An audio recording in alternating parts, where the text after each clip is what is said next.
How you guys doing? Me, it's not real yet. I'm a bit in denial. Um, I'm hoping for justice. That's why I'm trying to switch myself into that mode to try to find some justice. That's Yeah, where I'm at. I get it. Steve, Uh, Olivia? yeah, I just know my sister. She was a hard worker, and just sitting in my bed and crying myself to sleep isn't Mm, gonna do her any justice. And that's not what she'd want me to do. She'd yeah, want me to stay active and doing what I can to spread her message and hope that we can find this suspect or suspects. And that's how I feel. I get it. I get it. Got a great smile. We keep showing that picture.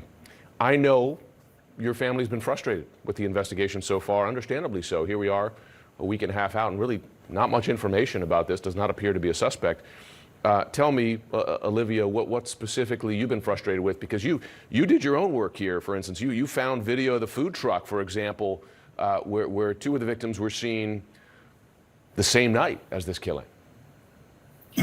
Yeah, I would say I think that obviously this is extremely personal for us, and we treated it that way from the very get go. I know how valuable those first 48, 72 hours are. And I can only hope that the police also know how valuable that is and that they have a lot of information there that just isn't public right now. I will say the one lingering frustration I have is the timeline. I know it's semantics, but my sisters got home at 1:56. It wasn't 1:45. I know it might not seem significant, but when we're looking for camera, when we're looking for dash footage, when we're looking for any of those things, I do feel it is valuable. And they did get home at 1:56. It was not 1:45. Right. Well, there's one detail there. Kaylee's mother has said she believes that the suspect, the killer, is someone Kaylee knew very well, and that the killer might even be at the vigil. Remarkable. I wonder, Steve, do you share that view? It's speculation. My daughter was very popular. It seemed like everyone that I talked to said she knew everyone. They had parties. They were college kids. They were about to graduate. Yeah. So that somebody could have partied in the house and got an idea or got the confidence to pull that off. Steve, this question of a stalker, and I'm very conscious with this story of how many rumors have been circulating, and a lot of those rumors turn out to not be true. But Stephen, this discussion of the possibility she may have had a stalker, have police been able to stand that up, or not? They seem to be knocking that down. Yeah, it seems to be knocked down. Obviously, any of that information would be new to us as well. Kaylee FaceTimed me. She didn't call or text. She FaceTimed me for literally hours, almost every single day. And she was extremely cautious. She was very vigilant. I think that she really would have noticed something, and she would have said it to us. She wasn't, scared to get us involved in her life in any capacity like that. I know you're frustrated with how much and how information, developments in the investigation are being shared with the public. Are they sharing anything with you that they're not sharing publicly, in light of the fact that this was your sister, this was your daughter? I'm not getting anything. They're not sharing much with me. I know that there's a separation in duties there. They do have the FBI now, so I don't know how much the individuals that I'm talking with, which are the local, are actually exercising their different jurisdictions.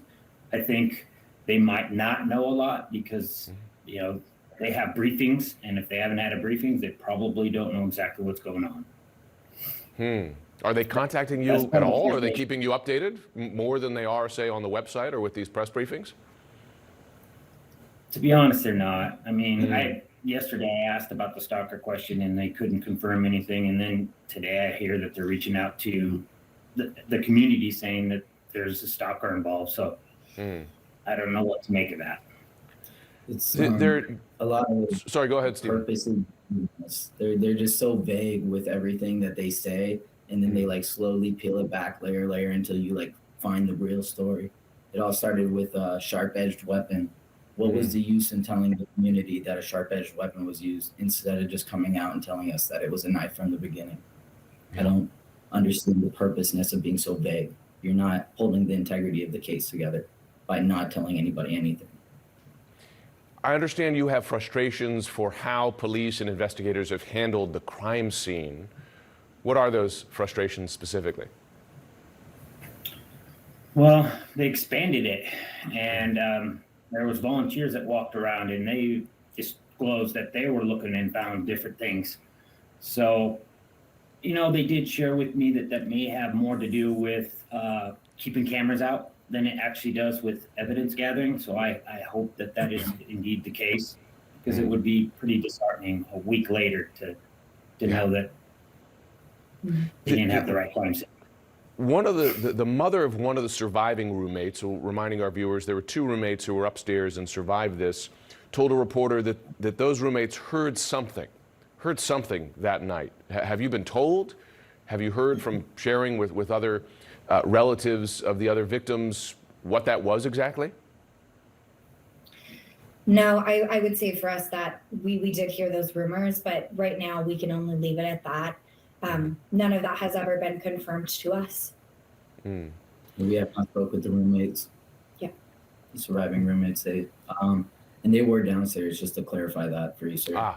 Okay, downstairs, right, on a different floor from where it appears where the murders took place. One consistent thing, and granted there's been some changes, as you note, in how the police have described this. One consistent descriptor has been that the attack was targeted. Do you know if police believe one person in the house was the target of this attack, or all 4? I've been told it's one, but then again, there's the vagueness. Like, it's like purposely vague, I'm hoping, but it confuses everyone. Yeah. Because nobody knows what that really means, other than maybe somebody had a different kind of attack footprint. Yeah. So, I feel like we just want some more. We all want to play a part in helping, and we can't play a part if we don't have any real substantial information to work from. Yeah, I get it. You want to help. So, I mean, Olivia, you found video that has been helpful in this investigation. I'm sure you do want to help. Has anyone indicated to you that if it was indeed one person targeted, was Kaylee the target? Has anybody shared that with you? They won't confirm who that was to us. The police, that is. We've heard the rumors that that's the case, but it's just a rumor at this point. Tons and tons of rumors, but nothing from the police. And I'll say I think a lot of those rumors do stem from all of the vagueness, and it's human nature to want answers. It's human nature to kind of put forth a theory so that you can even comprehend it in your brain. And so I think that's how we're getting all of some of these really, really off the wall theories, and some of these theories like Kaylee had a stalker, that even we're sitting here scratching our heads saying, no, it couldn't be. If it was, it would be news to us. That's right. I am sure it is frustrating. Your family has been very outspoken in support of Jack. He's Kaylee's ex-boyfriend. And on the Moscow police website, he is not listed, notably, as someone who has been cleared in the investigation. To your knowledge, is that significant? No, I don't personally think so, because I think that there's the entire rest of the world that's also not on that list of people who have been cleared, right? Including Maddie's boyfriend, including any associates of Xana or Ethan that might not be involved. I don't find that significant at all. And there were a number of phone calls to him that night, and you say that would have been typical behavior for Kaylee, that she often would call friends, folks, for a whole bunch of things. At any time, multiple times, until I would pick up at 3 a.m. and be like, Kaylee, what? Yeah. And some of the last footage of her at that food court, she's on her phone 24/7 filming the whole thing. So she lived on that phone. So it sounds like you're saying that the delays here in sharing information, the delays in, well, frankly, making more progress on the investigation, mean the police have lost their best opportunity, right? I think, Olivia, you were saying that those early hours and days are key. That's when you can make real progress. Do you believe that they've missed their best chance here, or may have? Not only is that's just not a matter of opinion, that's a matter of fact. If you look statistically at homicide cases, those first 10 days are so incredibly important in finding a suspect. They determine almost 9 out of 10 times, I believe it was, if you'll find a suspect. So yeah, that's not very encouraging to hear that they want to cast this wide net of suspects now, and people we know have no involvement.